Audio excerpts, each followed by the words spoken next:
बाहर कट सारे जड़े साफ कीते काहदे नाल साफ करदा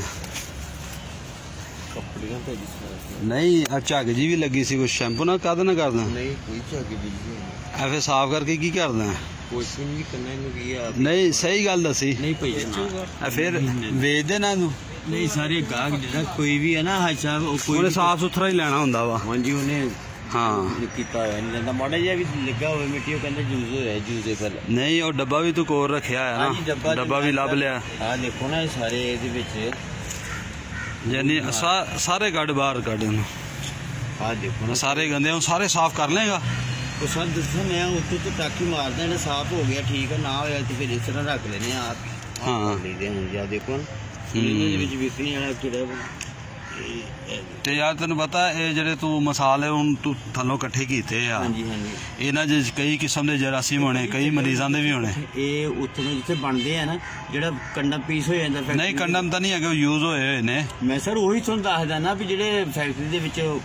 माल कचरा यार फैक्ट्री का नहीं है माल जैनवन गल कर कि तेन मसा थलों सारे कट्ठे नजर आते ना यूज होए ने नजर आते भाजी ओही दसन दे ना इस्तेमाल होए ने ना इस्तेमाल गंदे आ इस वास्ते भी इस्तेमाल कह दो जिस तरह जिस हुन चीज़ा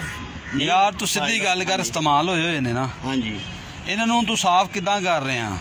कपड़े दे नाल बस माड़ा माड़ा कपड़ा मार रहे हैं ਤੇ ਫਿਰ ਕਿੰਨੇ ਦਾ ਵਿਕ ਜਾਏਗਾ ਨਹੀਂ ਸਰ ਲੈਂਦਾ ਕੋਈ ਵੀ ਇਸ ਤਰ੍ਹਾਂ ਪਹਿਲੇ ਦੱਸ ਇਦਾਂ ਨਹੀਂ ਕਿਸੇ ਨੇ ਲੈਣਾ ਸਾਫ ਜਦੋਂ ਜੇ ਕਿੰਨੇ ਦਾ ਵੇਚਦਾ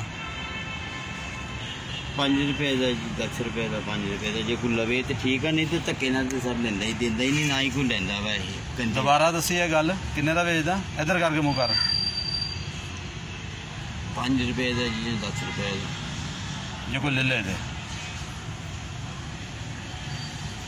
तो मेरी गल से तेन पता है किन्नी बीमारियां तू फैला रहे हैं सर मैं किहड़ा कोई इस्तेमाल भी माड़ा अपना की तेरा यूसुफ सर यूसुफ सारे हुण तुसीं नेट दी दोगे ये भी काम कर यार पता गल की इस करके नेट ते देना है कि देख ना मेरी गल सुन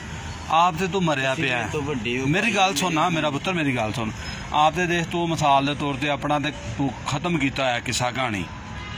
हुण जिहड़े लोग मिसाल के तौर पर कोई सेहतमंद ने उन्हों का तू दुश्मन मनिया उन्हों का की कसूर है